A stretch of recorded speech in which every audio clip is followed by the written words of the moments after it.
microphone. Yeah. Oh.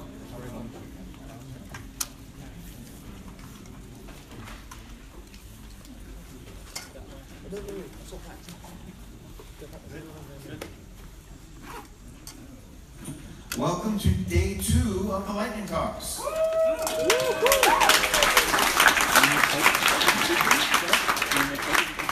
The schedule is not quite in the order that it claims to be. I will fix the list later, but everybody knows where they're going.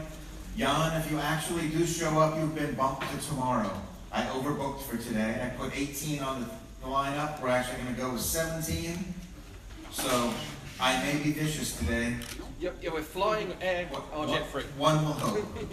And we're going to start with something exciting about next year.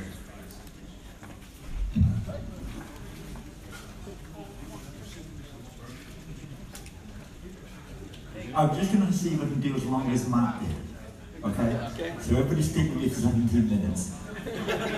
Yeah, but you're on borrowed time. And you just spoke, which means that's a speaker move.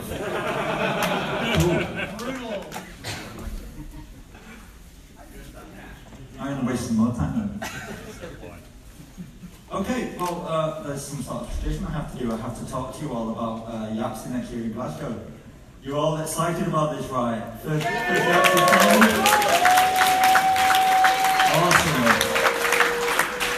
So I gave up LPW and thought I'll have more time on the conferences. Yeah, right.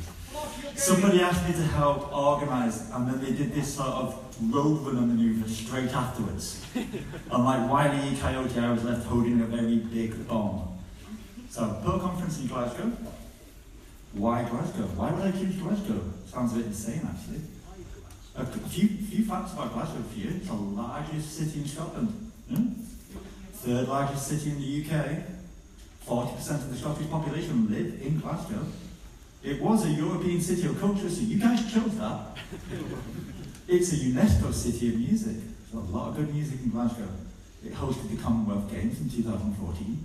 And before we host YAPSI, which is much better, it's going to host the European Sports Championship. So you can come early and see that if you want to. That's happening. And it has apparently all of Scotland's best football teams. But I really don't watch football, so I'm just going off the stats there. Why not Edinburgh? Well, there's this tiny conference they have in Edinburgh in August called the Frange or something, or the Festival. Can't remember what it is, something like 3.5 million people turn up for it, you can't get a bloody hotel room. There's all sorts of comedians and actors and performers there and weird people, and so that wouldn't work. There's the Turing Festival right after it, and I've worked with the Turing Festival, they're nice people, but they're more focused on proprietary stuff, and we did be in conflict with them, so that wouldn't work. And again, hotel rooms, very expensive. Why not Manchester or London? Those who've been to Manchester might know the answer to that. And why not London? Well, they've already had one, alright? And Birmingham's had one as well, and Dublin's had one. Scotland's had no bloody love, and it's a lot nicer. It's a lot emptier. 40% of its people live in one city. So, there's also Dave Cross, he said this. And Dave's still alive. So I thought, clearly there's an issue here. And Glasgow solves all these problems. Because it's got a nearby large lock called Loch Lomond, and we can hide Dave's body in there. And then London can once again hold a YAPSI. So that's brilliant, and we just have to hold one in Glasgow for once. So that would be good, clearly. I do not advocate the killing of Dave Cross. Let's talk a little bit about Glasgow. You're going to need some useful knowledge about Glasgow. It's a wonderful city. The language, not wholly Scottish. Scottish actually has 3 languages. It has English, which they predominantly speak. It has Scotch, which some very hairy-ass mad people speak in the Highlands. And it has Gaelic, which is actually a derivative of Irish Gaelic. Gaelic. No, it's Gaelic. It's noisy more. It's Gaelic. You just pronounce it wrong. So, he thinks he's Scottish, but he just hides in Edinburgh thinking he's Scottish. My wife was born in Edinburgh. She says it's Gaelic, you put it on potatoes. Preferably you butter it first. So, clatty on market, be careful when somebody says that, because that's not clean, that's dirty. Guinea. Me either. Do now. As in, what do you know? Sassenach. Well, as an English person, there's a load of derogatory, and they might call anybody who's not Scottish a Sassenach. Riddy. And that's, Riddy is a bit embarrassed. If your face is all riddy, they think you're a bit red. But those from Scotland, they're very pale. All of you would look quite red to them. They may say it's like, you're riddy! No, I've seen the sun.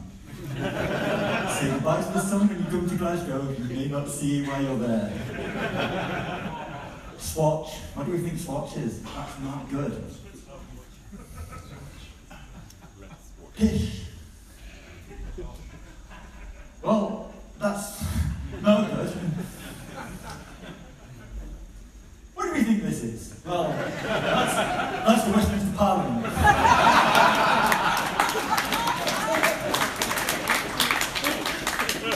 And then there's this wonderful Scots word. And that means, what have the English done now?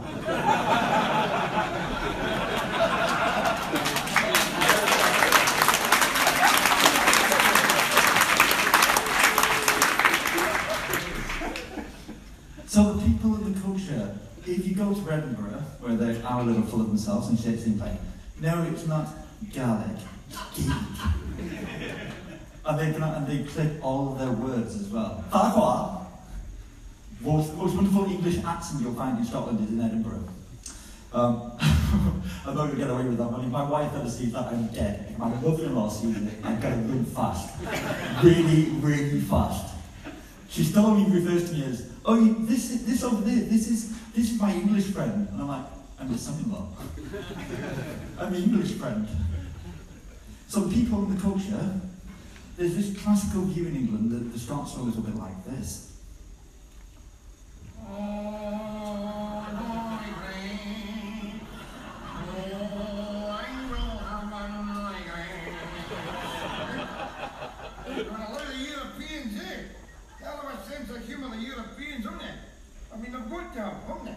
Making Glasgow the European city of culture and still being able to keep a straight face. That's what I'm doing, eh? Now, aside from the comedy stereotypes, really that Welsh is going to be completely pointless right now. Let me really show you what Glasgow's like.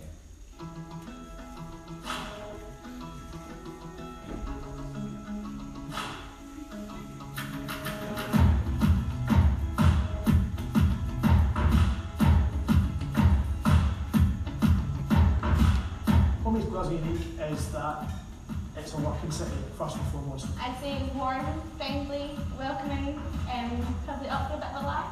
Bonkers. That slogan in Glasgow is people make Glasgow. It's true, like people do make Glasgow. Gregarious, confident, happy to have a drink and a chat, more than willing to chat. In fact, can't shut you up. Banter is humour. Glaswegians have the best banter in the world. Like, come to Glasgow, you'll find out. Somebody will want to find out where you're from, why you're here, your life story, your family, what your dog's name's called. You'll end up having a conversation whether you like it or not. Scran is food.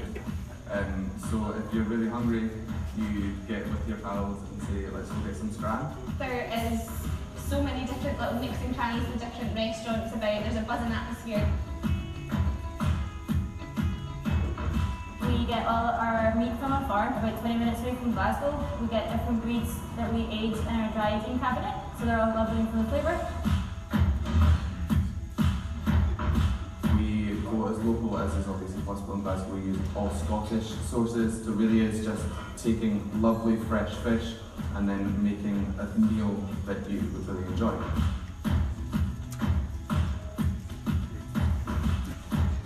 Probably if you went to like the shops and go to get the messages, which is like going for your shopping.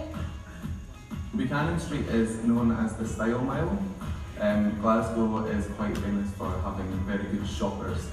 People love to shop in Glasgow. There's a lot of different parts to go to and have a sit and chill out. Uni is just the most beautiful place. It's just like Hogwarts. works, and it's amazing.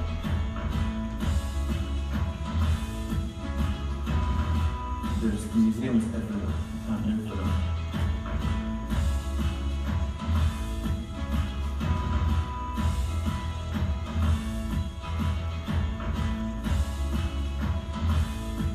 All these are free to get into, so it's nice for your pocket.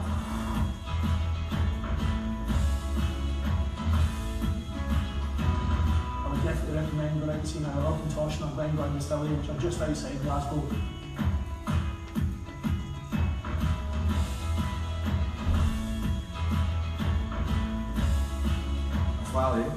Swally is a drink.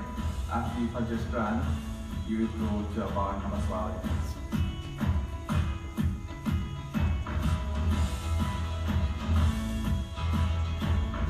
One of the best whisky bars in Scotland, definitely.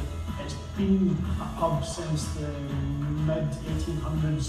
Before that, it was even a wine shop, so it's always been somewhere that's been associated with alcohol.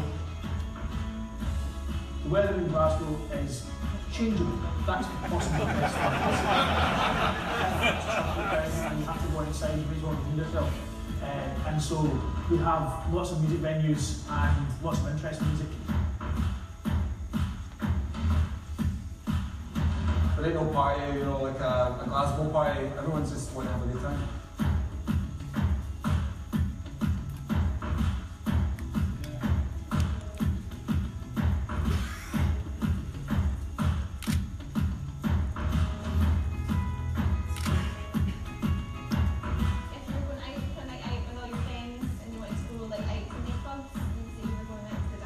Sub Club is fundamentally one of Glasgow's longest running clubs. It's one of the best clubs in the world. It's mesmerising, you know, it's a magical place, magical. My favourite thing is that when you come, that it's so welcoming. They're a special breed. We're wonderful people. You're never lonely in Glasgow. Obviously I'm biased, and it's the best city in Scotland. Yaldi is if you're having fun or you're on a night out and you would just shout it collectively to express your happiness. Yaldi! If you shout Yaldi, it means something's amazing.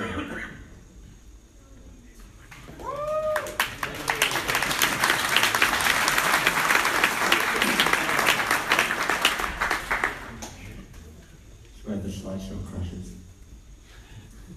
That's funny, isn't it? So, I've got a date for you.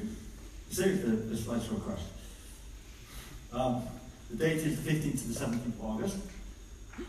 So we already have a date, we already have a venue, which is the studio in Glasgow, and they're going to host us. I have a contract to sign when I get back, so that'll all be done. We may be hosting some events before and afterwards. For instance, the really just crashed like a big Perl crowd. But we haven't actually worked out whether we're holding workshops before or afterwards, whether or not there'll be hackathons before or afterwards. That's all pretty much been debate. The last thing I should mention is that it's a rather important date actually. It's just the day after the conference finishes.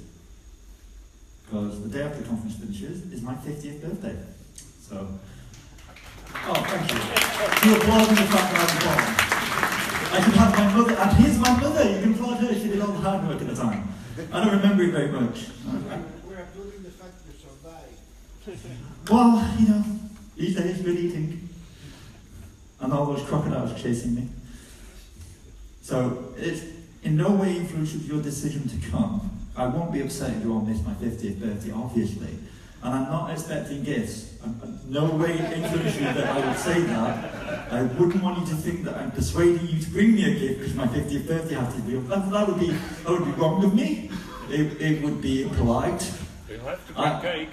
I really like drones. I don't know why I even said that. Why did I even say that? Anyway. What about cake? Not really. I'm not really a cake person. This is a bacon cake. That I need. Okay.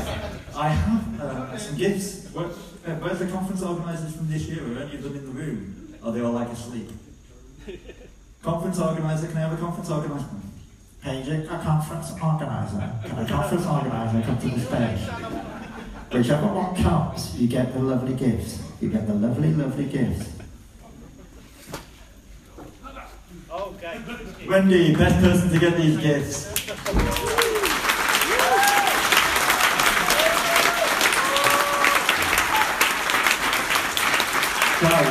Guys, I'm seriously hoping none of you guys are diabetic, because the Scots don't do diabetes in the way everybody else does. In Scotland, if you're diabetic, that just means you've got a lack of sugar somewhere, you're just not trying hard enough. So this is a tiny bit sweet, because that's what Scotland does. Get used to the diet of their idea of some things are deep fried, such as Mars bars, pizzas, you change. Some things are sweet, and I brought all the sweet things because, you know, bringing batter through customs would have been a bit weird. So we have a traditional English idea of Scotland. All they produce is biscuits. Shortbread biscuits. Biscuits! They produce some really nice fudge, and this is whiskey fudge. You don't want that. And then there's this wee thing they have in Scotland that they call tablet, an iron brew. Iron brew tablet. This is all sugar, by the way. I pass nothing but sugar over here, and a tiny, tiny bit of flour. But the best one, I didn't go to the brewery mentioned up there, because there's two actual distilleries very close to there, and the other one's in Loch Lomond, which is actually just as close. So from the Loch Lomond distillery, there might be a single malt. You don't want to know.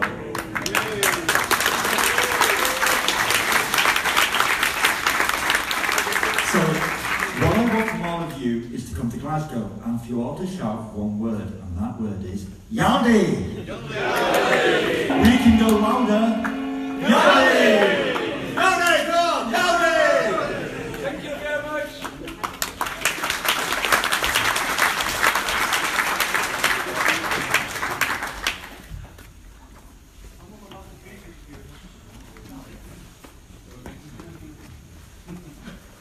We had one cancellation due to illness, and we had another cancellation due to no reason. So we have one slot filled for tomorrow, and we have still either two 20-minute slots or a 45-minute slot available if you still want to do a talk. Please contact me or Leon. And another thing... No, next ad. Thank you. Hi, I'm Max, and I want to tell you a bit about a toy program I have been writing since last year, App Shader Toy. But first, a disclaimer, there are lots of pretty pictures and animations in this talk. They have all been programmatically generated, but not by me. Except for this test card, this is how far my creativity goes. So when I'm programming for fun, I like to push the boundaries of Perl a bit. And how better can you push the boundaries of Perl, a text processing language, than by creating real-time graphics? And I like to do things because I can. So I want to create real-time graphics in Perl, but I'm lazy, so my idea is get someone else to do all the work. Or in my case, let OpenGL do all the work. And that's really easy because you send the GLSL program to the graphics card, set on some variables in Perl, and then you get to watch pretty pictures. And yeah, that's nice. This is some GLSL program. It looks mostly like C, and it basically is C, except for some restrictions. And yeah, my toy program takes such a shader and turns it into pretty pictures. It is a shader live editor, so that I can see if I make changes in my shader program, how they look on screen. I did not come up with this idea myself. It's based on an idea by Inigo Quiles and Paul Jeremias, and they run a website, www.shadertoy.com. But my program is written in Perl and not a website. It's based on the Prima toolkit and uses some OpenGL modules. And time permitting, and we got some demos on the team. There will be a live demo, and indeed, the program runs, and it runs my test card shader, but you can get far much more interesting shaders like this soothing set of clouds that slowly moves on, or this weird, I don't know what it is, or even some people have generated a toy train that moves through a landscape, and also this nice sea, and it's even interactive. I can draw with the mouse and look around and see water everywhere. And the live editing works like this. I see my shader on the right, and then I turn off the sky, and then the sky is gone, and the desktop shines through the window. So yeah, my plan is to turn this into some desktop ornament. Yeah. What do you need to do to get it? It's not yet on CPAN because it's highly experimental, so you need to git clone the GitHub repository and then install the dependencies and run it. And that's it. Thank you.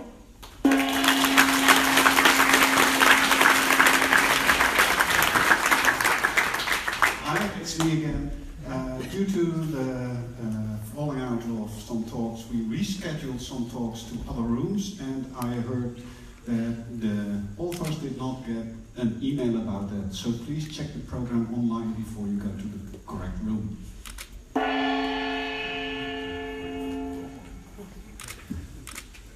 Hi, my name is Lukas May, and I have this module called function parameters, which some people apparently don't know about, but they should. What it does, it gives you functions and methods with parameter lists, which are often called subroutine signatures, but I don't like that name because they're not really signatures, they're just parameter lists, like this. And you might be wondering another one, because there are like a dozen modules that do this or similar things on CPAN, and there are in-core signatures now. So some features are, it's not a source filter, it does not use devel declare, so it's really solid syntactically, it doesn't break. It's feature rich, it has many features, most of them are configurable if you want that. It provides everything that core signatures do and more. It is not experimental. It has been stable for years now, I think. It's written in XS. It requires a C compiler and at least Perl 5.14. But it runs on 5.14 stable and upwards. And it's somewhat opinionated. It doesn't just implement everything. You have to see if you like that or not. Perl 6 is opinionated too. That is true, very much. I'm also talking about method signatures and other things, but yes. Here's how you use it. You use function parameters, which by the way is a lexical pragma, so it adds new keywords to the current block or file. And there's a fun keyword. You can see here it has 3 arguments. In this foo function, x, y, and z has a default argument. You call it with 2 arguments and it uses the default for the 3rd one. Everything also works with method, only method gives you an implicit $self variable that is shifted off the argument list for you. You can use dynamic defaults, that is, any default argument can refer to parameters that occur earlier in the parameter list, and you can also construct references in there, and every call gets its own reference, unlike, say, Python, where the thing's pre-computed once and then shared across all invocations, which sucks. You can also do this with methods, and for example, $self is in scope, so you can call methods on that to provide the defaults. Here's a funny thing, if you write a collection class, say, and it has a values method, and in that same file you also use the built-in values function or hash, you get a warning, ambiguous call, because Perl thinks, well, you might have wanted to call that sub. If you declare it as a method, you get no warning, because Perl knows, well, this couldn't have been a method call, so it's not ambiguous, it's fine. You can use named arguments, or rather named parameters. You can put a colon in the parameter list, and then at the point of call you use the same syntax as a hash initializer, and it will figure out which value goes where. So in any function that takes more than 3 arguments, that is really helpful because you don't have to remember, well, which one was that. It's just automatic. You can combine this with slurping parameters, which are, the last parameter can be an array or a hash, and it will just gobble up the remaining arguments. This can be combined with the named parameters, so color X and Y go to the named variables, and flavor chocolate just goes into the rest hash. It just works. By the way, these are all required arguments. You can make them optional, the same way you make positional parameters optional by providing a default value. Here's a slightly more unusual example. This uses moo.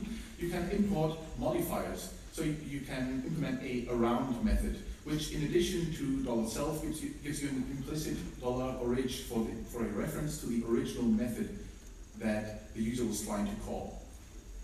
You also get before and after and that stuff.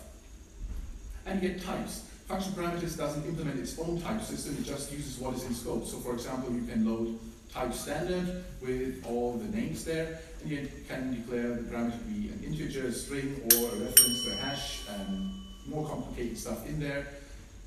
Anything you can build out of that, you can use. It just works.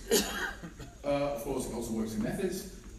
Your own keywords, if you want to define functions not with fun or method, you can say I want def or proc, or an actual Greek lambda. And yeah, this actually works. You can also configure that to not allow names, so you have to use lambda for anonymous functions. But yeah, most people probably don't do that. There's also introspection. You can ask function parameters various things about the functions it knows. It gives you an object, and it has various information in there. And basically, you should take a look at this. Thank you.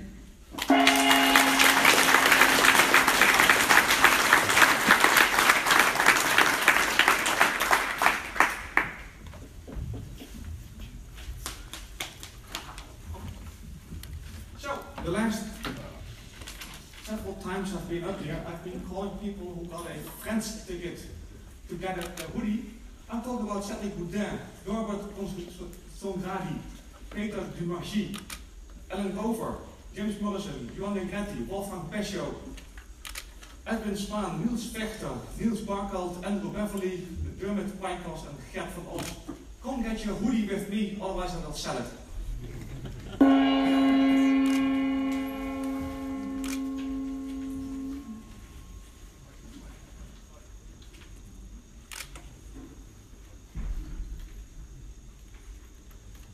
Okay, so I have to say that Mark Keating's mention of deep-fried Scottish stuff made me a bit hungry. This is, oh, good, it does work. This is, I've been doing Catalyst for a few years, and I've been doing module issues for 40 minutes or so. Yeah, so I thought it would be good to make a comparison of them, right?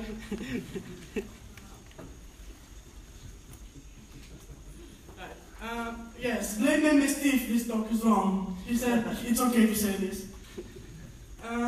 So first thing you have is routing, and on Catalyst you have to declare those functions in your controllers, and you can tell it with local to use the function name you gave it, or give it a specific path if you don't want to do that. And you can do more complicated stuff like chaining and so on. And in module you can just define those routes in your module file. But what I like is that you can sort of give named arguments like this, and they're very, very easy to use as they are in Catalyst as well. For things like request handling, get and post parameters, both frameworks are pretty much the exact same thing here. Templating, you can have your view classes in Catalyst, and I think most people use template.git. It's not a requirement to use it, but it has its own template toolkit syntax. And Mojo, actually has its own template system, and you have this weird sort of Perlish and then with HTML stuff going on for it. And database stuff, you can have models in Catalyst, and sometimes it's a bit of work. Have to sort of make this class and declare your model class and configure your database and so on. And you can do this in Mojo. I think a bit simpler. You can just declare a helper and then use it with the name of the helper like this. I declare my DB helper, so I'll use $self-db. JSON. Now this is a bit of a thing that annoyed me in Catalyst. To show JSON, it's not that difficult. You just declare your custom view and you subclass Catalyst view JSON and forward to it. And to pass JSON, you have to do sort of so if you get JSON in your body, like instead of just having normal HTML form style PAM, just have say an Angular app that pulls JSON. Have to do this hack. So in Mojo, it's really simple. You can use $C rec JSON to do it. So that was something that I thought was very simple and I liked about Mojo. And last, because testing always comes last, I'm kidding. Last testing. So we have sort of similar frameworks here. Yeah, again, this is the JSON thing. And Mojo actually does the JSON thing built in, unlike Catalyst, where I just showed the decode JSON thing in my task. But another cool thing is that you can chain them because they just return $self in Mojo, so Catalyst doesn't do that. And that's it. And so thank you, and I will probably upload those slides on that website, or maybe I won't. So thank you.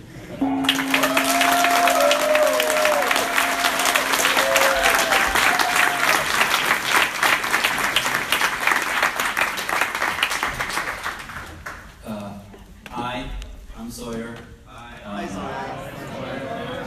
Yeah. So Amsterdam has, so the Dutch have there are a lot of stereotypes and assumptions, and one of them is the diet. So kind of break that into something different. If you're looking for a vegan or a vegetarian friendly place, which might have me, might not have me, I have created a wiki page for veg-friendly places, and includes a few that I really recommend you check out if you're here today, tomorrow, and any other day. One of them is the Dutch Wheat Burger place, which is really awesome. It's not that kind of wheat, and it's not also that kind of wheat. It's made out of seaweed, it's really cool. The vegan fast food bar, Tarzan, there's a few raw places, there's amazing falafel and hummus place, 2 different places, there's a vegan pizza even, so check out that page, and if you've been to a really nice place that you think others would also enjoy, regardless of how many people there are in the party, or what kind of people there are in the party. That's it.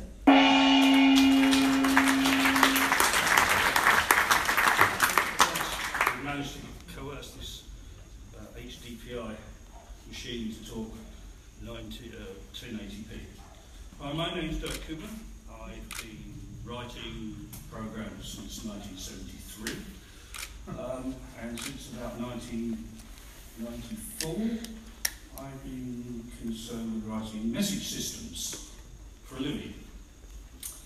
And having done that for a few years, some friends of mine who are also radio amateurs and in the same general area of work said to me, Dirk, this thing called a packet cluster, which is on the screen here,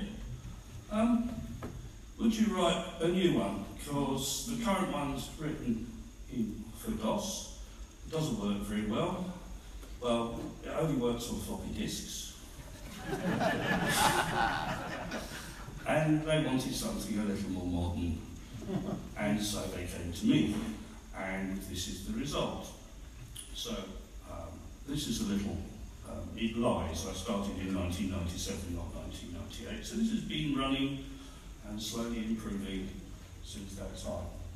Now, it was actually my first proper Perl program, and some of it really does show. But we've got rid of quite a lot of that. Underneath, it's an IO Select single-threaded switch, which has about 2 years ago been changed to a Mojolicious Mojo IO loop underneath it. The nice part about it, and the reason I did it, was to see whether or not it would make it more efficient. Well, yes it did. By an order of magnitude. So, if I can persuade this switcher to work, I'm sorry, I've been struggling with the DPI. Now, this is the canonical site. I thought rather than show you PowerPoint, I'd show you something actually working. This is real time. This is what's happening right now. It's very quiet. Are there any radio hams here? Any radio amateurs? Has anybody used the DX cluster of the three of you? Do you know what I'm talking about? And a great silence. Oh, well, never mind. Basically, if I can explain what this is about, radio amateurs talk to each other, and they have contests to see how many people can talk to as many other people as possible. They have things called QSL cards. A QSL card is a bit like stamp collecting. So there are awards you can get for having as many countries, islands, zones, and a myriad other things. And what you're seeing on the screen there, on the left-hand side, are what are called spots. So in other words, someone has heard that particular station, that's the one on the middle row, so there's one just come up of YB72RI-5, that's a call sign, we're all issued with one. I'm G1TLH, as it happens. That is a special, as it says, a special call. And this is going out on using a flood routage protocol. One of the problems with the original was that the setting up of nodes was very, very controlled. And the difficulty with that was that if it wasn't a strict tree with no extra joins, it stopped working. This flood routing protocol that I've invented basically deals with all of that. Well, I say invented, I've done it before, but this is just a different variety in ASCII. When it gets busy, if I can show you,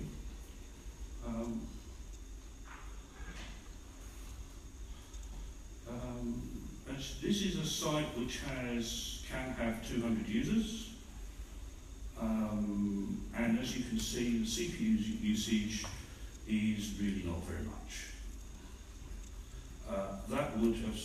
That even in its current state would have been up in around the 12-15 seconds, seconds per minute of CPU usage. Where were we? Sorry. I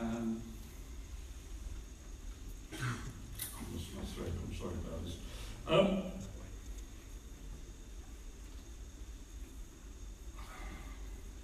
Completely lost it now. I apologise. Thank you all.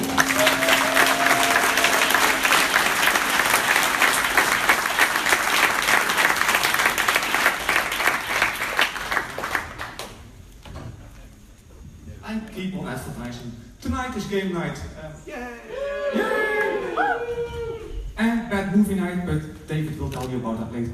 Game night starts after dinner here in the lobby.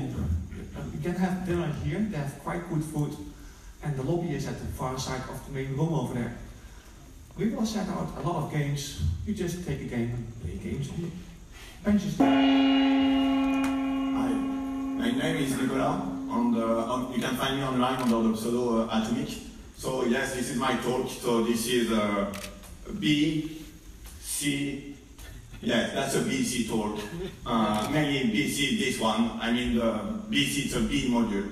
On B is the backend compiler that ships with Perl that allow you to manipulate Perl internals directly in Perl and access directly to SD object. One of the main functions used is probably SDRef to object over CBAN.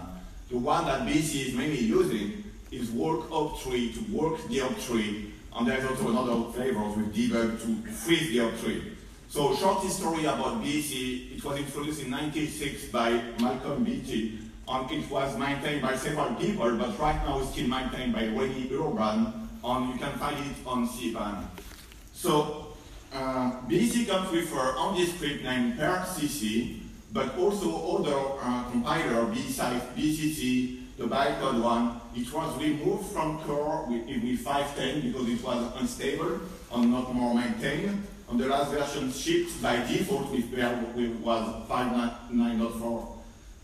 In 2015, cPanel decided to fork BC and remove a lot of features and supports in order to simplify and improve the maintenance of it. So mainly we were only focusing on Linux system on the current Perl version we are using at this time.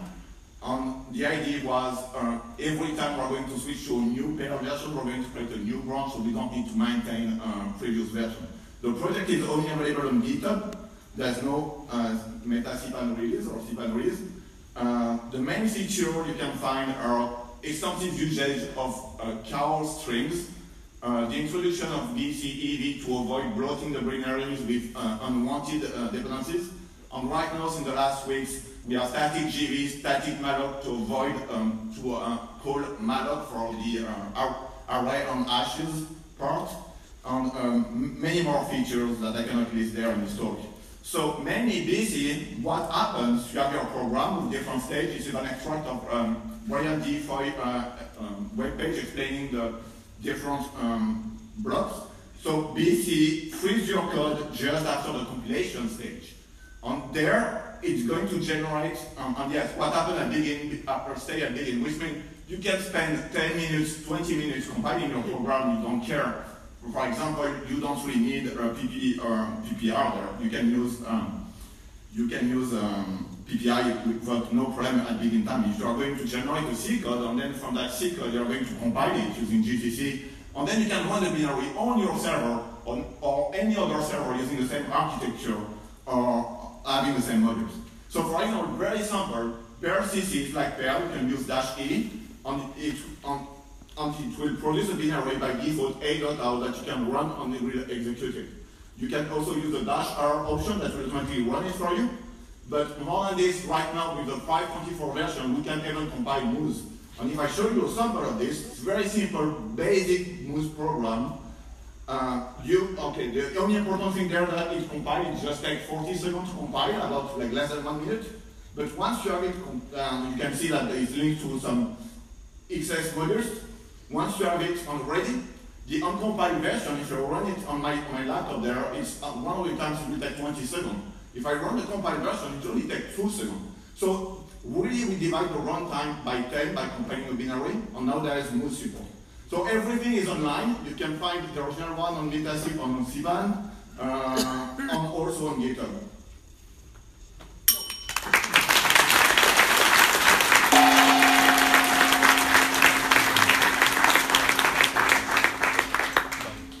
Hi, I'm Felix from Domain Profi GmbH, located in Osnabrück, Germany, and we are hiring. Yeah, we are looking for a junior developer with some years of experience.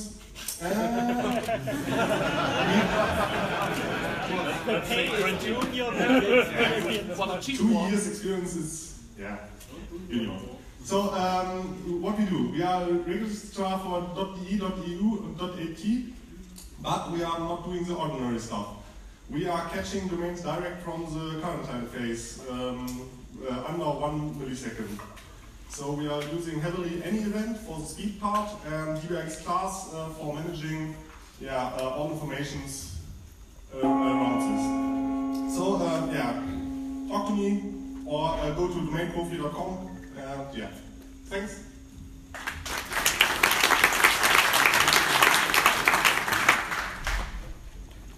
Okay, so I wanted to talk to you about scratching 2 itches that I had and the result of that, and hopefully you'll find it interesting.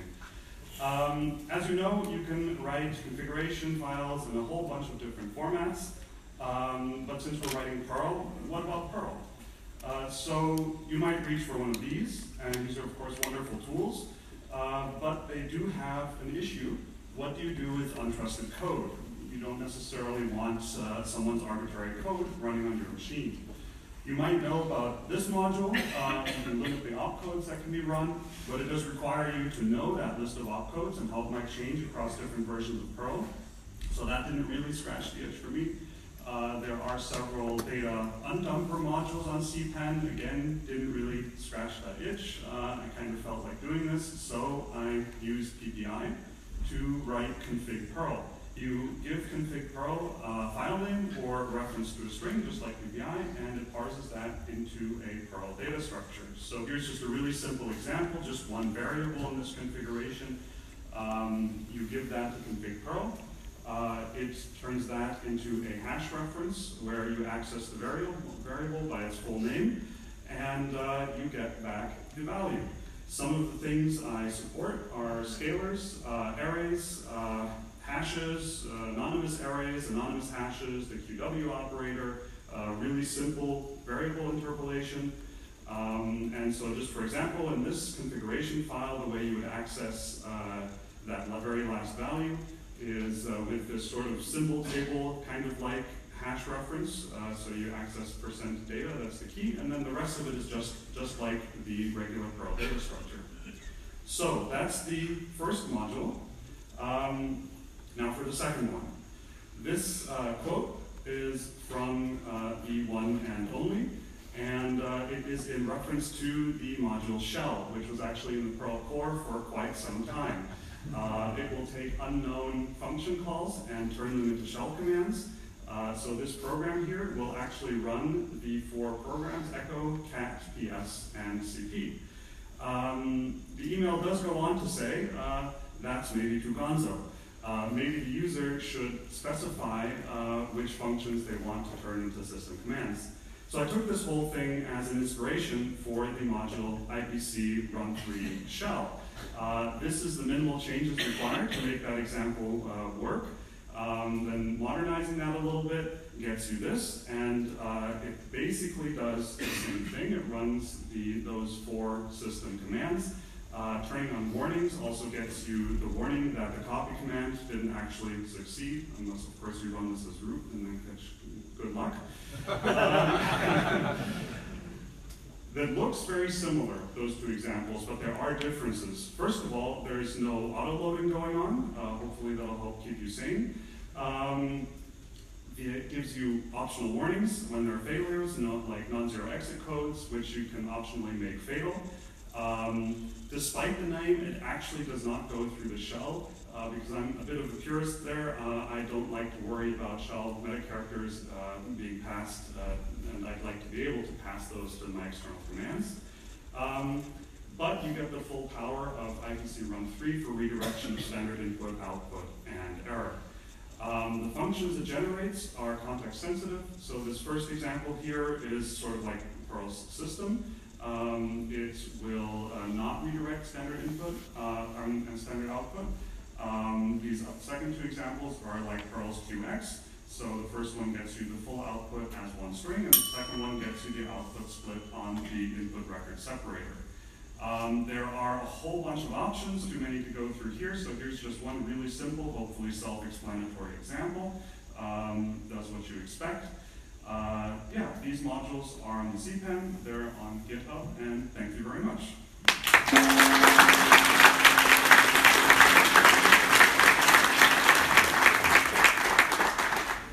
This is not a speaker move. I'll be giving 2 lightning talks, but actually I didn't write the slides. I will be summoning the spirit of Neil Powers and give you information from him. in time. It was an ad. It was okay.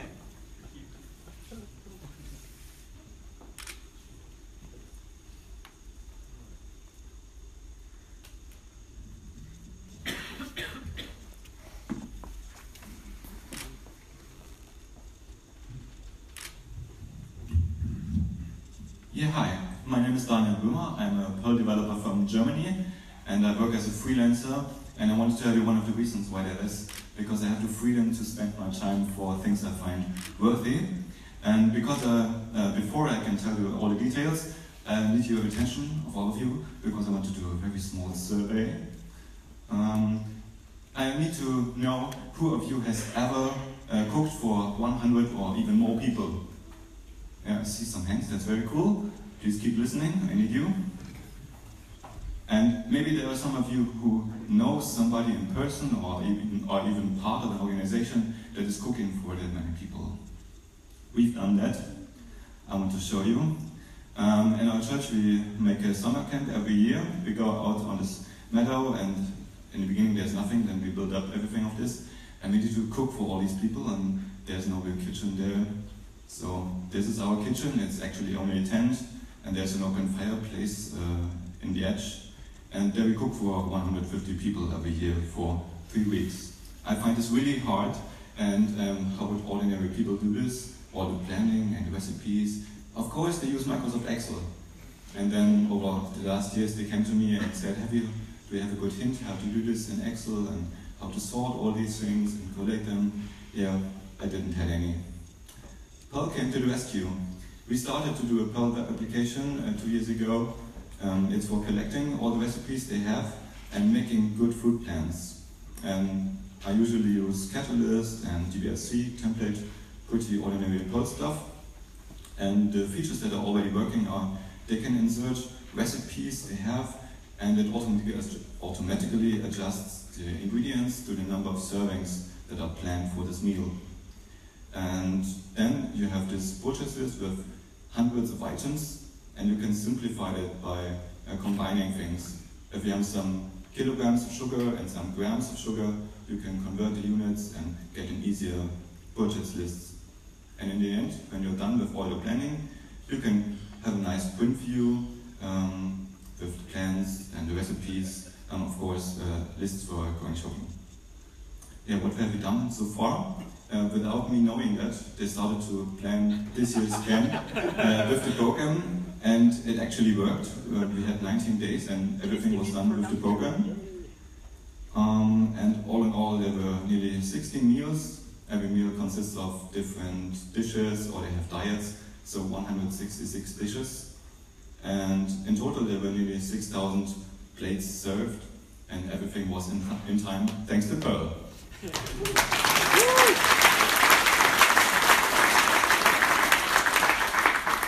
Yeah. These are the things we want to do next. Currently, only we ourselves use the program, and nobody has ever written how to install it. It's not that difficult, but I need to write it down. And I'm not a design guy. It has an ugly UI, basic HTML. We need more automation, more things that happen just automatically. And next year we want to do the next camp, and there will be more people again, over 150 people. I'm looking forward to all feeding them with Perl. And we need more users of the program named Cook. Maybe that's you, maybe the ones that raise their hands. Maybe you know other people doing their food plans with Excel. Please tell me, make contact. I want to provide the program to people. And yeah, I'm planning to do an online demo that you can just click in an existing project and have a look at what it does for you. And once self-registration is working, I want to host Cook for anybody just to click an account. Yeah, I showed you the photo of our meadow where we are out in nature. We have no laptops with Wi-Fi there, so it's a bit difficult if you want to change something in the end. I'd really like to have an Android app, but I'm not an Android programmer. Please get in touch. We have the domain cookbook.org, currently redirecting to GitHub. Talk to me, I'm here until tomorrow, and you see my email address in the Act conference system. I'd like to cook for more people with Cook and Perl, and then please enjoy your meals. Thank you.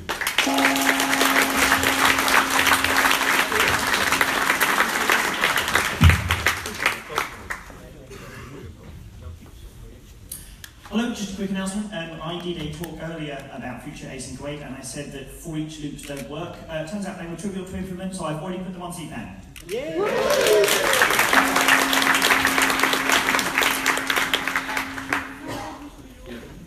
Part 2 to yesterday. This one. I'm still at Burnham, and I want to ask you some question which might become product 4.0. Yesterday we were of one opinion: we want better code, we want tests, and better help. Index pages would be nice, consistent input, we also could agree. So we had the first two things, but what I couldn't do in 5 minutes was a search and a little bit about add-ons. Alright, search to pursue you a little bit more. It's not just for the command line user, but I want also that Perl will be the central tools to fuel IDEs and other stuff to get out the particular information if you make an on-mass over action or something else. So we have a central station and good communication and not fragmented in a lot of tools. Alright, let's start. You all know Perl.q shuffle, that's from documentation, but this only asks the FAQ about where the shuffle is. In the rest documentation you can't search. I want to change that. I want to put also a limit by topics that you say, oh, only in the operators or net ranges of kind of documentation. Who of you would like to see such a feature? Also search in the man pages, basically. Alright. So, who thinks this is a bad idea? Yeah, probably not. And like I said, I don't want to make some crazy new stuff, it's just expand what is there. Yeah? Actually, I had another idea. What do you think to have an option which gives you just the header of a pod documentation, so you know what chapters are in there? Who thinks this is a good idea?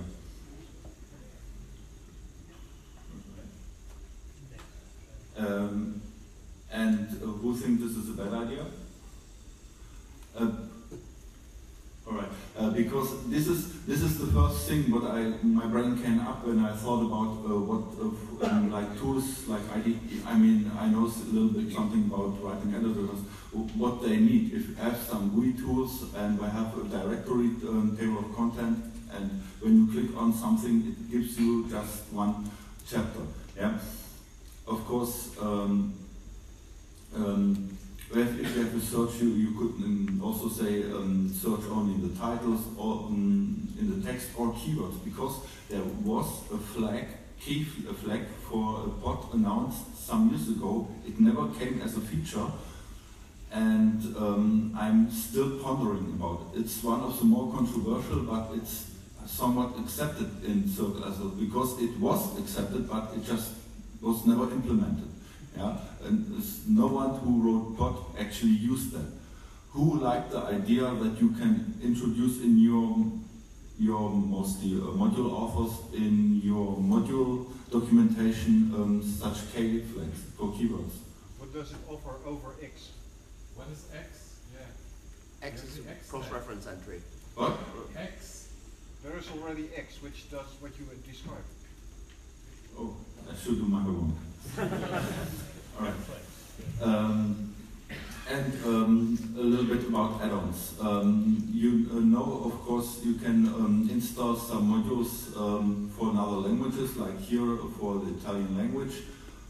One of the modules I like is syntax construct, which tells you when a certain feature was introduced, and I'm not speaking just of the things that are listed in feature in the module Pragma feature, but more. And I think such information is very valuable. And what I imagined is that people who writing such good documentation or just starter could install such additional documentation, and you had a special flag that lists you what such additional documentation is installed on your machine, so you don't have to search it afterward. Who thinks something like that would be a good idea?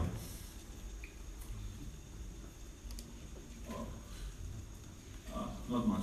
Alright, yeah, me too. Yeah. Alright, so I give it a low priority, but I still will do it. Okay.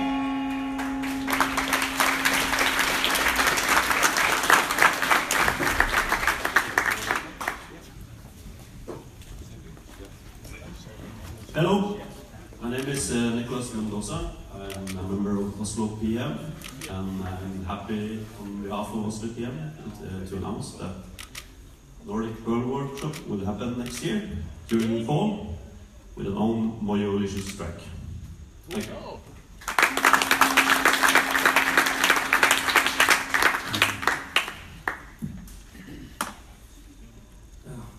Hello, I'm Daxin from Vienna PM. JSON feed or not, how to not write the specification. 3 months ago, 2 authors published the specification for yet another web feed format. The release happened without any prior expert review, and it shows. In just 5 minutes, we can identify 14 major problems. Number 1, its reason for being. The authors state as their goal to supplant XML-based formats, and they contrast JSON feed against XML-based formats, but they are completely unaware of activity streams and collection plus JSON, which are 2 JSON-based feed formats that are already in use. Number 2, it hijacks a generic content type. Specification says application/JSON should be used, but that's already in use for JSON proper. You cannot programmatically decide between JSON or JSON feed. This means in practice that consumers have to resort to horrible hacks like content sniffing.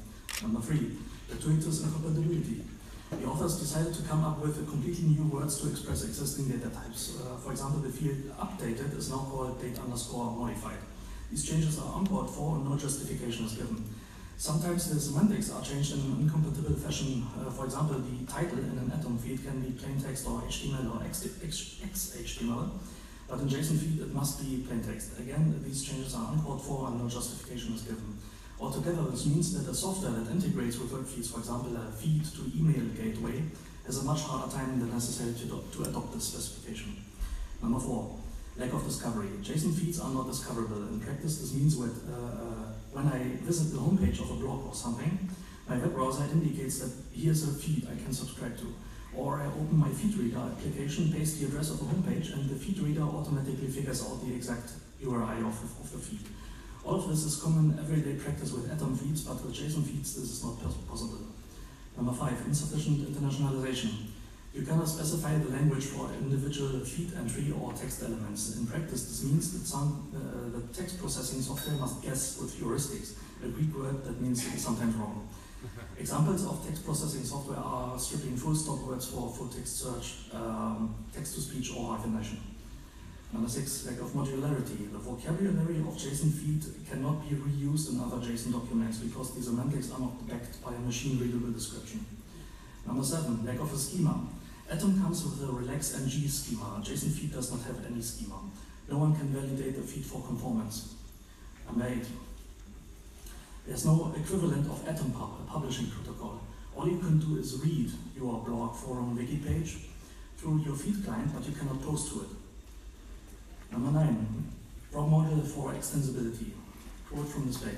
The extension name must begin with an low-line character. You see, this is a namespace problem. Because the extension name is mostly unregulated, a free-form string, extension names can easily trample over each other. As we all know, strings have no ownership, and the specification authors did not establish a registry. So every single other technology on the web partitions the namespace with a URI instead, problem solved. Number 10, lack of threading. Feeds for comments on a forum or blog need threading, which means nested replies to each other. This is part of Atom, but JSON feed is unable to model this because the entries are a flat array. Number 11, insufficient support for licensing information. In blogs, it is common to mark your content as, for example, redistributable under Creative Commons. This means that no one needs to ask the content author whether it is legally okay to aggregate the content. Content with copyleft or free licenses can also be automatically picked up by special archives and search engines, for example, Yahoo Search or Google Image Search. This is supported in Atom, but JSON feed does not have it. Number 12, lack of deleted entry. Very often it happens that the blog entry is deleted by its author after publication. The deleted entry tells a feed client to invalidate its cached entry. This is part of Atom, but JSON feed does not have it. Number 13, lack of version navigation and revision tracking. Let's skip this. To the last one, they have been trolling you. Quote from the spec: if you are trying to decide which format of RSS, Atom, or JSON feed to use, you can do only one, pick RSS. It's time-tested, popular, and good. Now think about it, yeah? Just think about it. The authors have so little confidence in their brain shape that they recommend the biggest flaming shipwreck of web feed formats over it. Reminder, Atom was specifically created because precisely none of RSS could be salvaged. What can we learn from this? Nothing is so bad that it can't at least serve as a bad example. If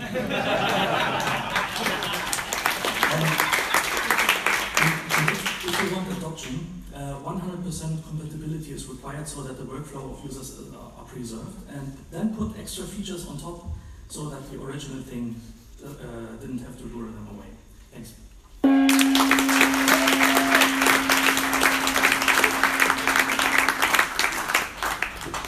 Okay, as Wendy pointed out, I'm going to talk about Bad Movie Night.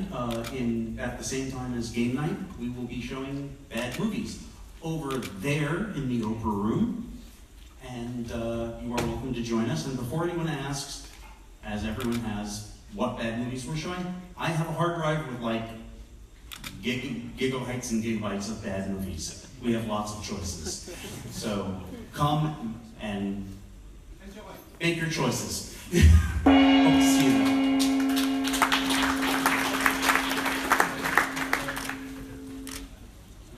Good afternoon. My name is Henry, and my main job is network management. And at work, mainly, network is relatively big worldwide, with a few thousand devices. We have about 10 tools managing these devices, different capacities, and configuration management reports and stuff like this.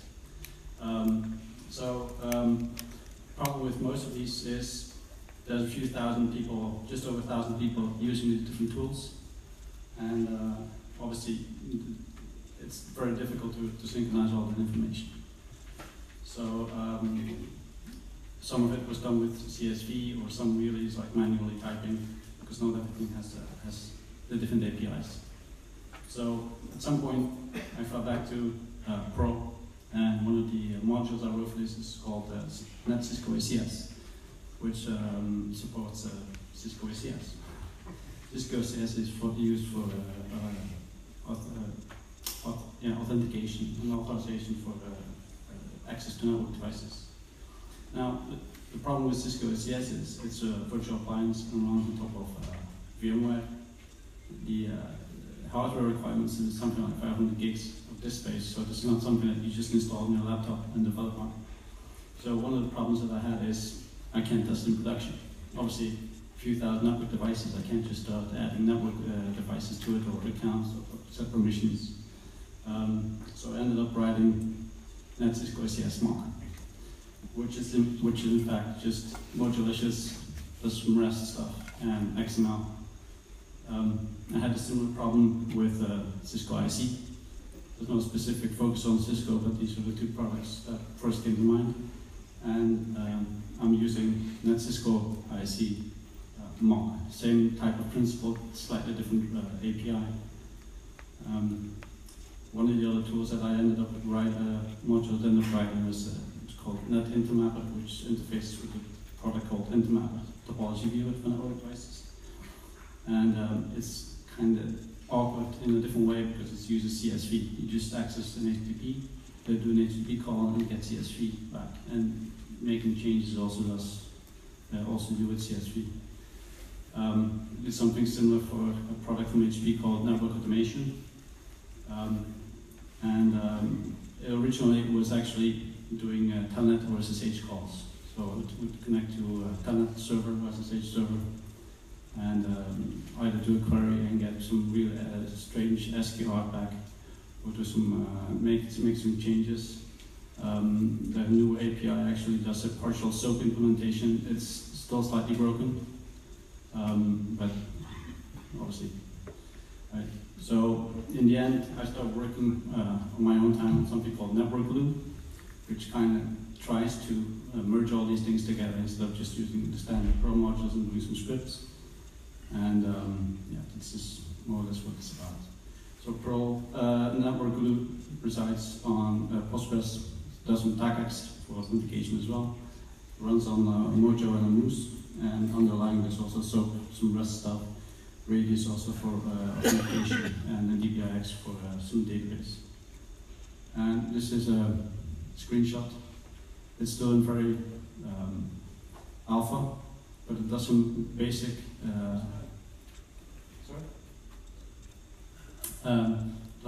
functionality. It does already allow you to do manual syncing, and there will be some. In this case, it's mostly accounts, but there will be some device synchronization added as well. And obviously, it's still quite unstable, but I'm always happy to accept any input. And it's on GitHub as well. That's the domain. Thank you very much.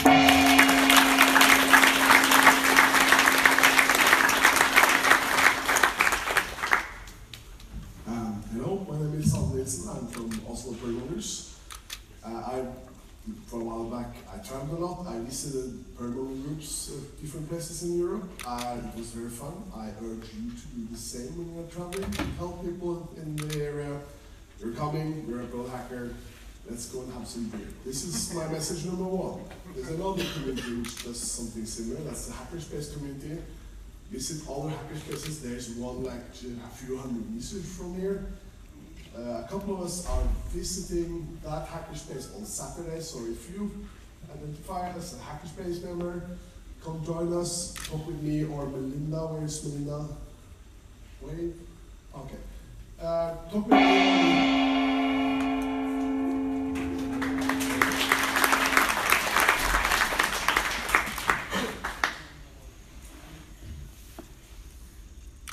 Summoning the spirit of Neil is talking through me.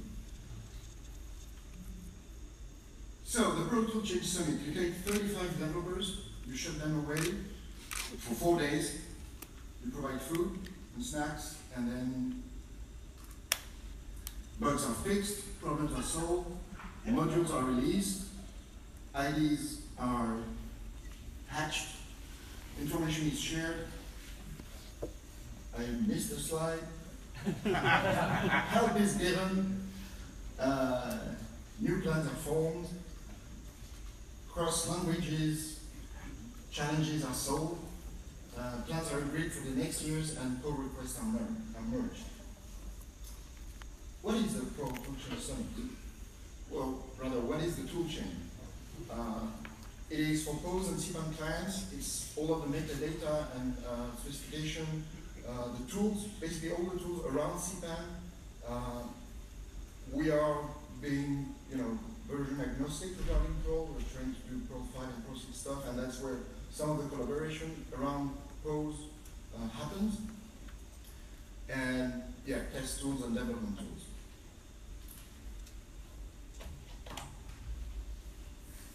So who's invited the people who work on those tools? It is mostly invitation, and we get all the people who know exactly what they're doing, and we bring them all together so they can have a high bandwidth channel to discuss. It happens about everywhere in Europe. 70% of the people are from Europe. Yeah, I know this is, and it is mostly, so it is invitation, which means we pay for the travel, accommodation, and food of all the people that we invite. And which means we need sponsors. And this is only possible because of all of our sponsors, and thanks to them.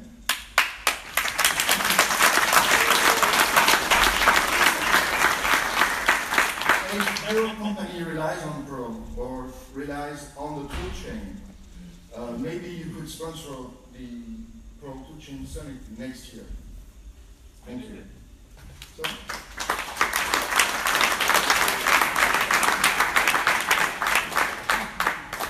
Hi, Neil again. So you know what happens next Wednesday? Yeah, it's not my birthday, it's Siban's birthday. It's going to be 22. August the 16th is the day of the first upload to CPAN. In 40 years since Sophie's died.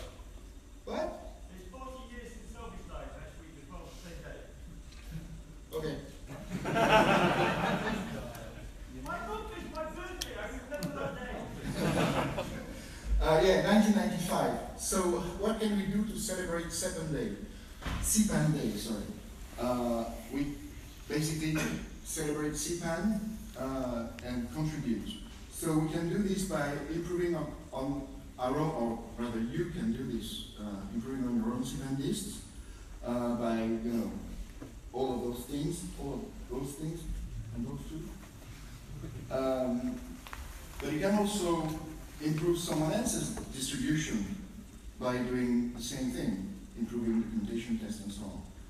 And you can also say thank you to the author of your favorite module. But not just random thank you, like why you like the module. And if you really don't know what to do, Neil made a blog post.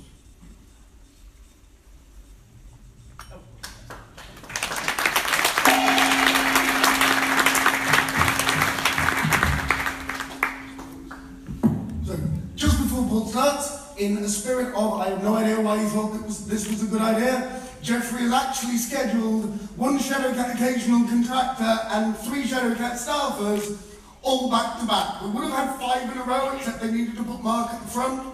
So you dealt with the managing director singing at you. Now, if you we're not hiring, but we are for hire. And if you have any doubts that your problems are too insane for us, well, hold on to your beers and watch these.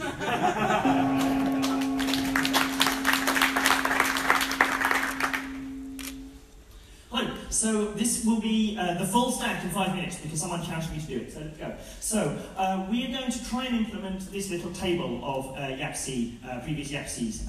And you'll notice, for example, the middle row is a slightly darker color. How do we do that? Well, we obviously use the table tag because this is a table, and everybody loves tables because it's 1995 still. And the middle table, you'll notice, is class equals even. And the other 2 rows are class equals odd. How we do that in the CSS file is we just set a different background color. How does that get onto our browser, you might ask? Well, that comes over HTTP. So the browser sends a GET request, the response comes back, it notices there's a CSS sheet in there somewhere, honestly, that will be in the head, which is elided by the dots. So we fetch the main.css and we pass that. Now, how does that get onto the network? Well, in our server somewhere, in our HTTP server, somewhere around, we may have this gen table function that generates a table. We call this hypothetical enumerate function. Oops, I forgot to give it a list, never mind. We iterate over the rows. I forgot to put $rows at the end there, never mind. And we look at the index of the row to see is it odd or even. We use the little %2 mod operator to ask, is it odd or even? How does that work, you may ask? Well, how that works internally in the interpreter is that this is an op modulo, which takes 2 arguments, the pad SV that looks into pad to find the variable it's working on, and the constant IV2. How does that work? I can hear many people ask. Well, in C, the actual function is about 50 lines long, but it basically boils down to this thing, where we look on the stack for the top 2 values, we store them in left and right. We call the % operator, because it's the same thing in C. On those 2 things, we get the answer, we set the target to be that answer. How does the % operator work? Somebody might be given to ask. Well, so in assembly, this is a slightly hypothetical CPU. This isn't really an x86 because that's terribly complicated. I've only got about 2 minutes left.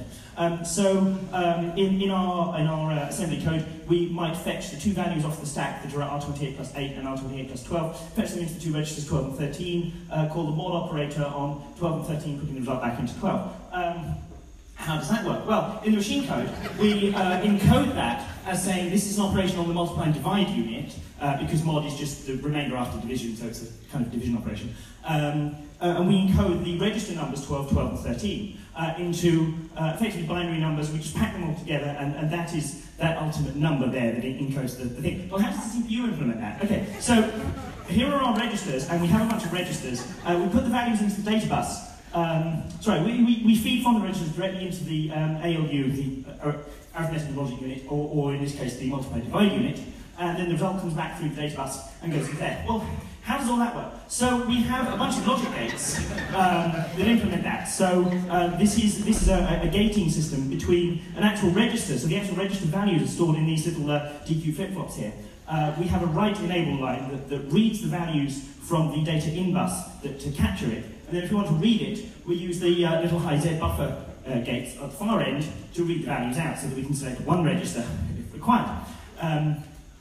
How does that work? Well, we have this little arrangement of transistors. Now, this is actually a toy implementation because I drew this with a mouse, sat on that table yesterday. I couldn't be bothered putting the full implementation. So obviously, I've had to cheat and just use these little current sources up here rather than duplicate the entire structure upside down in a full CMOS implementation. So never mind. So don't heckle me, please. It's just a toy, but it works. How does that work? Well, every individual transistor is a section of silicon. So you have an n-doped piece of silicon stuck between two P's. That creates a channel whose channel resistance varies depending on the voltage on the gate, which is isolated with a piece of silicon dioxide, hence called a MOSFET, is metal oxide silicon. How does that work? Well, quantum dynamics. It's actually quite simple. So once we've done all of that, we just layer all that up, we create the semiconductors, we stick them together into transistors that form logic gates to implement our machine code that executes the assembly that the C code compiler built to implement the octree for the Perl, and that generates our table that looks like that. That's been the full stack in way under 5 minutes. I've been following.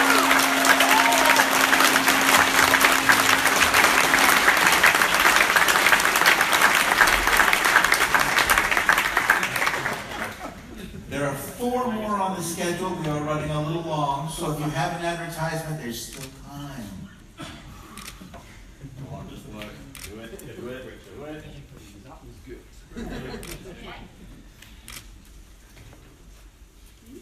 Oh. Yeah, I'll roll. And he gets a stop. Okay, that's good too. I think that's a 50.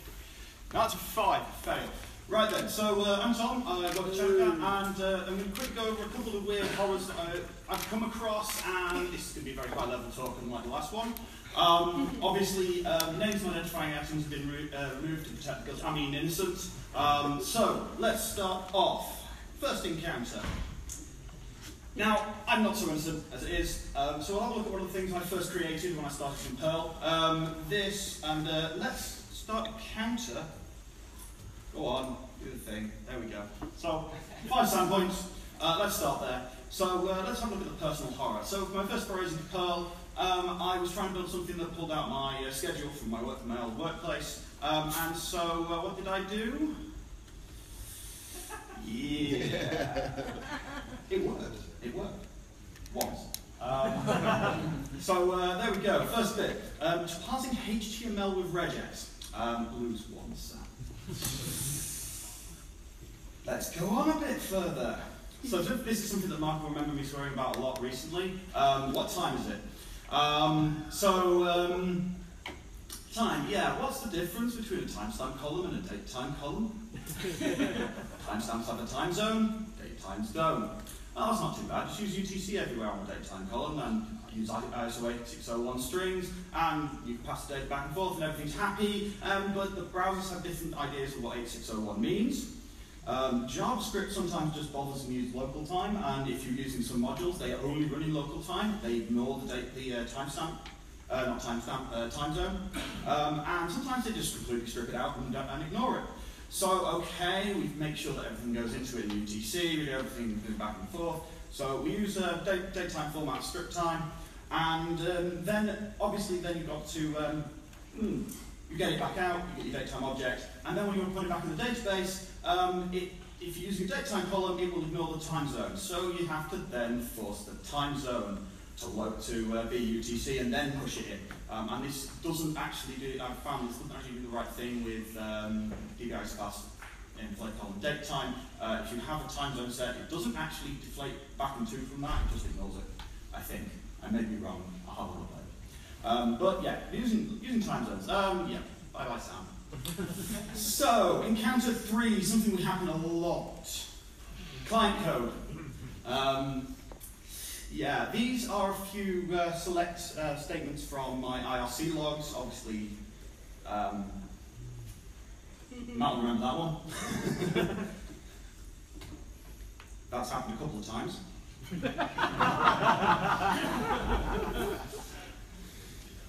What I forgot to mention on that particular line was it was 20,000 lines. I'm sure you've all heard this one. The bandwidth cried.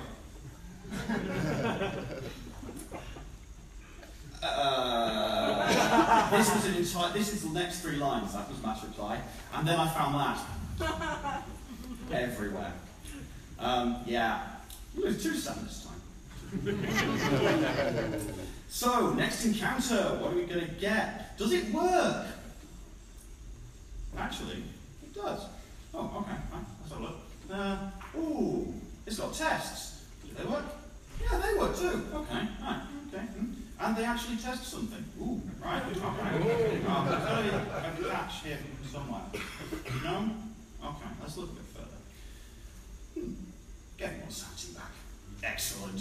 So I've got 2 stand left for this last one. So, encounter 5, development.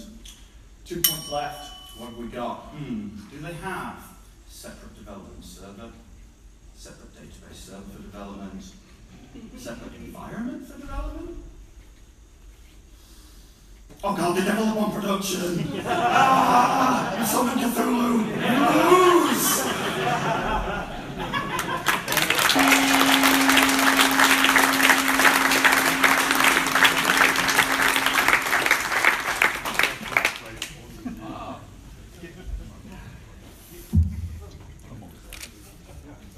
Okay, you can switch. Just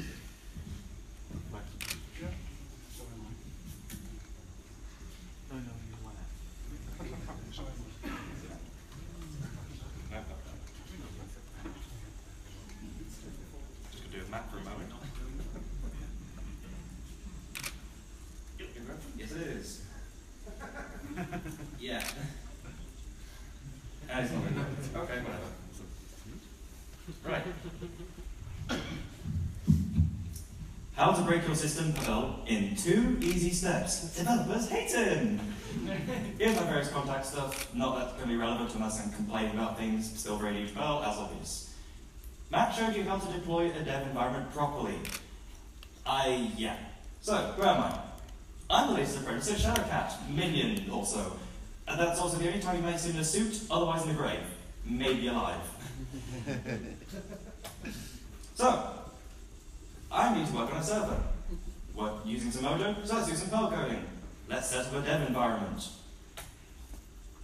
On Windows, no, Mojo and Strawberry Perl, they don't agree. So let's not go with that. So we'll do a VM. We don't have VMware, there's money, so let's go VirtualBox. With Ubuntu, because that works, it's out the box. It's also slow as shit with even 4 gigs of RAM. I'm there searching and I'm waiting forever. So no, let's go with something else. Ubuntu, lightweight, goes quickly. Okay, this is better for me. And I can do things. Let's check what Perl is actually running. Okay, it's not the latest.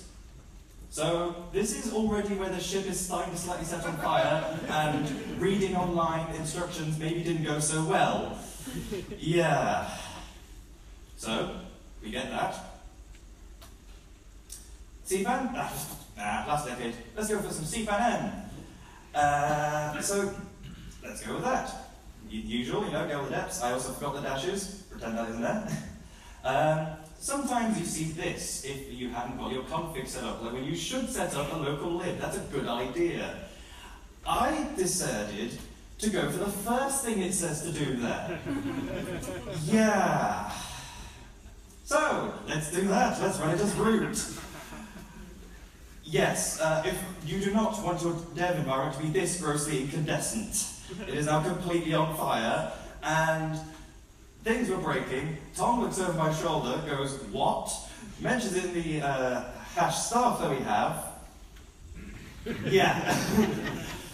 So, It went, it's okay, it's a VM. I didn't break the shell computer, that would have been far worse. Okay, it's all good. So let's check we're doing things correctly, and make sure there's adults, which in this case was Tom next to me, because I am not an adult in this scenario. I'm not sure that you are adults in the office. Anyway.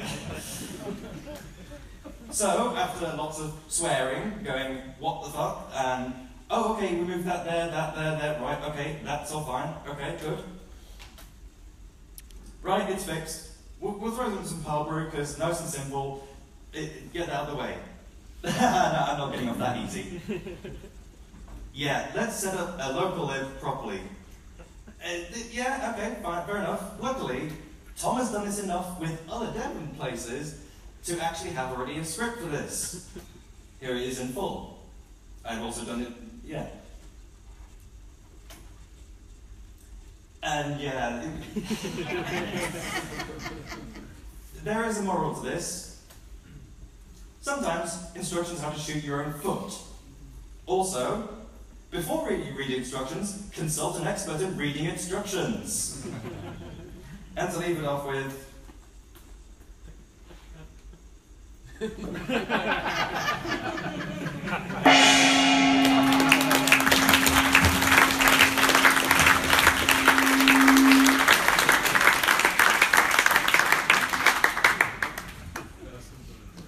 I do some more singing? No, not really. While we were here, we decided to do an Enlightened Perl hackathon because our infrastructure was broken. We support a lot of things, such as the Meta-CPAN hackathon, such as CPAN testers, such as Send a Newbie. And we lost all our members because the infrastructure was broken, but while we were here, we fixed all of that. You can now sign up as a member again. I want your money. In case you didn't hear me, I want your money. So please sign up as a member, and if you don't have any money, sign up as a special member. You don't have to give me any money. I don't like that one as much. I like the one where you give me your money. Or donate. Because all these tools will go away without all your lovely money, and your boss's lovely money, and your employees' lovely money, and companies' lovely money. And I'll give it all away. There we go. Sign up, enlightenedperl.org.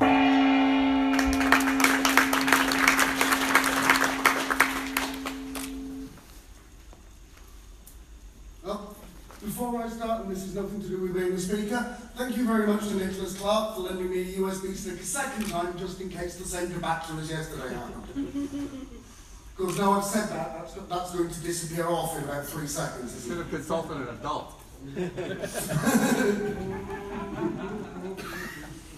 Yeah, well, MPK wasn't there. Okay, so this talk was called A, as in not exactly, I guess.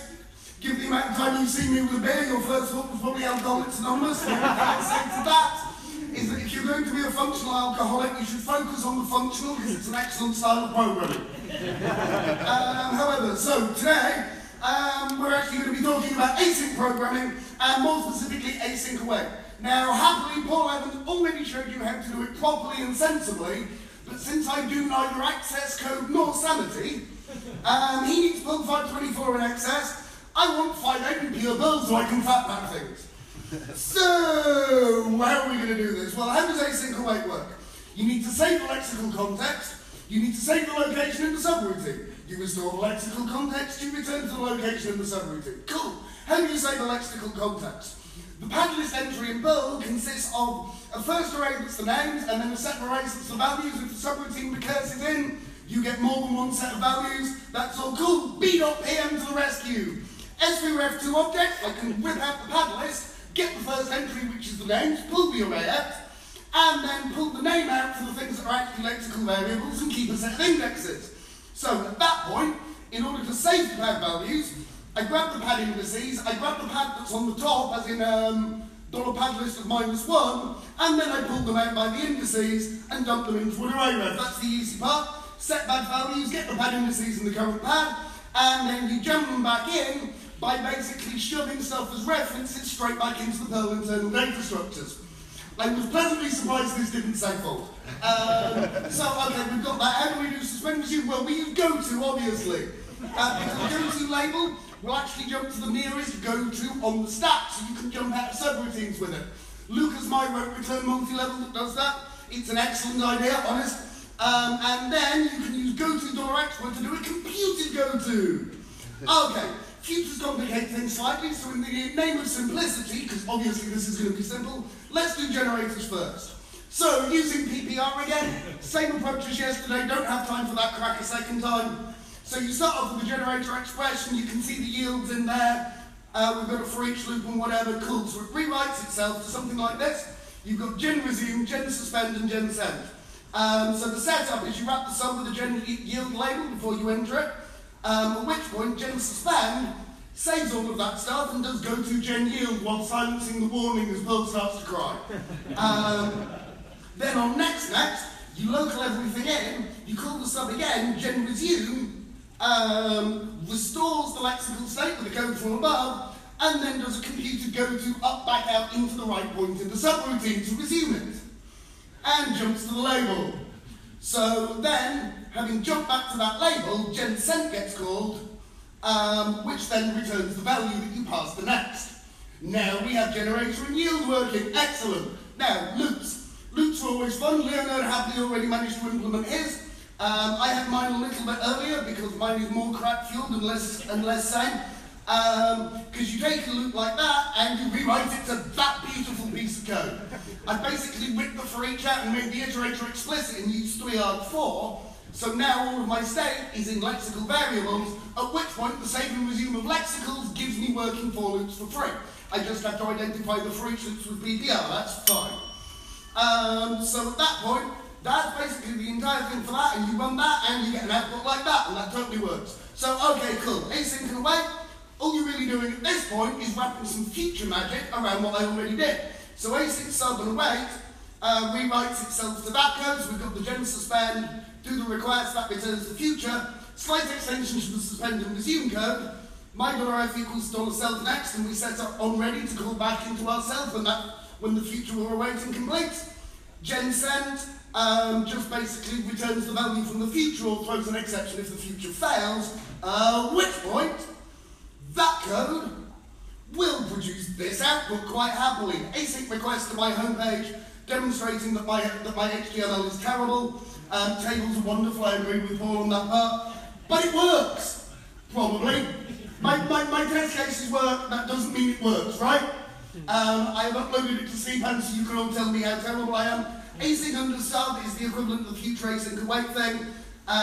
There's also an immediate indication I'll do. I will compile async space sub to async underscore sub later, so you can use Leonard's code normally and then swap in mine only if you have horrible deployment scenarios.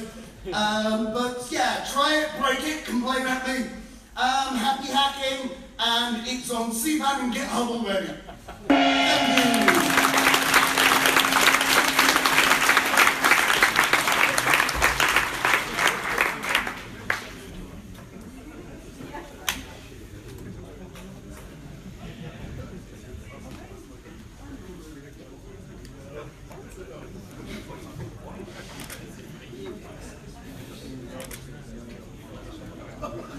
And this is the last scheduled talk.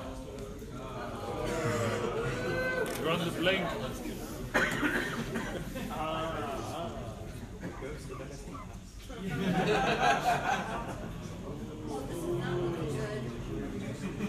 It's something about the last week. Clearly.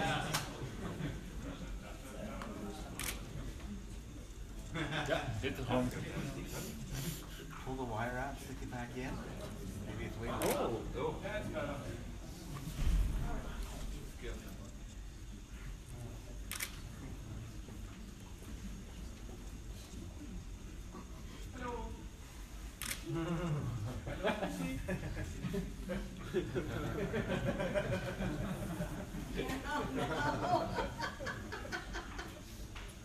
Waarom zeg ik er niks? So, this is Perl Anonymous, right?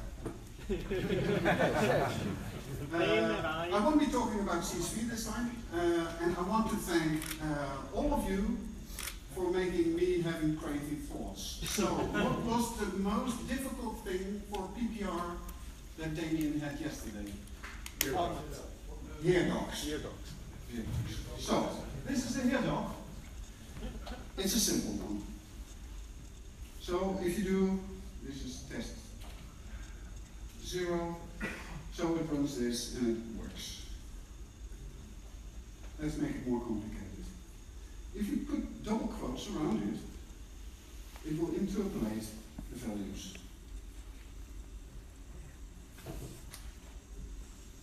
So it still works. You can use formats.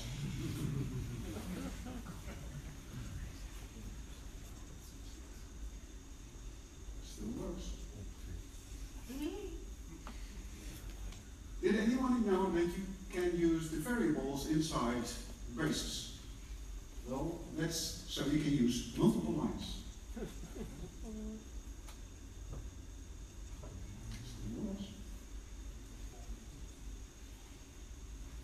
That you can put code blocks in there.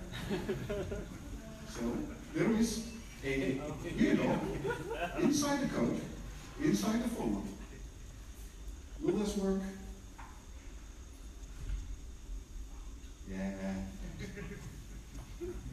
Still simple, isn't it? Damien plus. So, 2 heroes. Will it work? Yeah, of course it will. Almost there. So you can use double quotes inside a here doc, inside a format, and it will use that foo over here. And will it work? Yeah, it does. No. Can anybody still understand and read the code? So.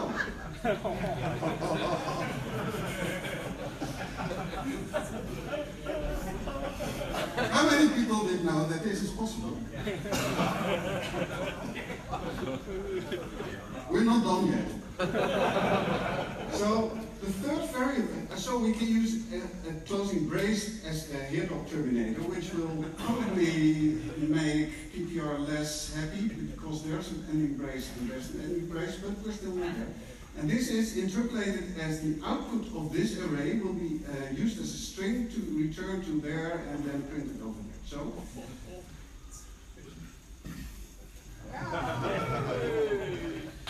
Damien plus again. Right. So formats. Top one is just a name collision, but who cares? We have globs, so it doesn't care. The format, the function returns a string. And here we use, just like here, the output of the format function to return the string and put it inside the last here doc. Would work? Yeah, no problem.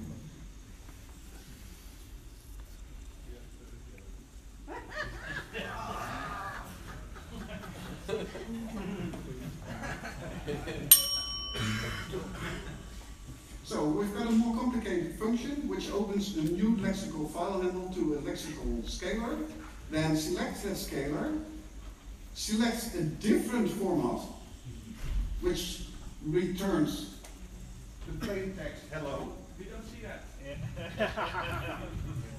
Okay, yeah, of course. This format will just print hello into that scalar format. Then we select std out again and return the format which will be returned over here. And then use inside that here doc, inside the outer format, and then it still works. But PPI still parses this and returns the same document. PPR does not. It breaks. So, Damien. I mailed you the test file this morning. Did you have it fixed?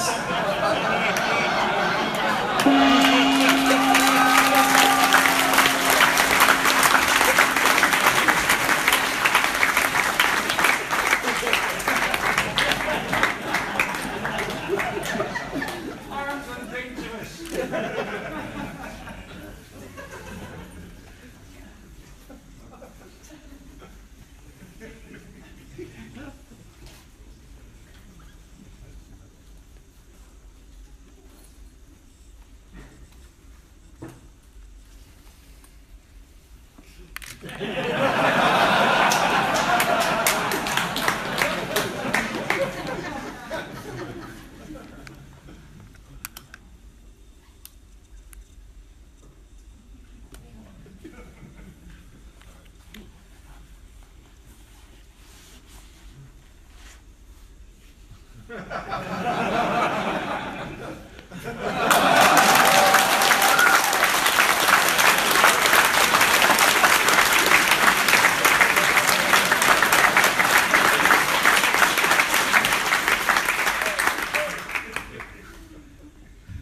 And that is the end of our very long day 2 of the lightning talk.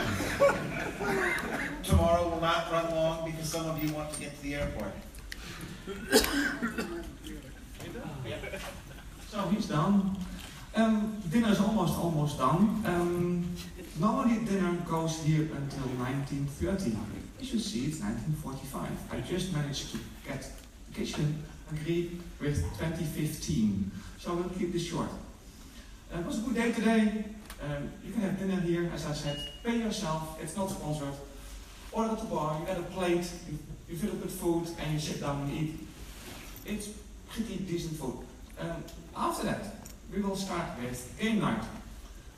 Grab a game, sit down at a chair, play games with your friends. Or you go to David Adler and have bad movie night. What types of movie? They're bad. You will have fun because that's how bad they are.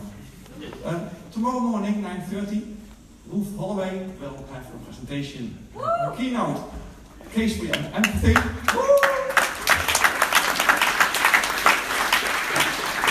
And I have tomorrow the last lightning talks. That concludes the conference. But now, food, game night, bad movies. Thank you.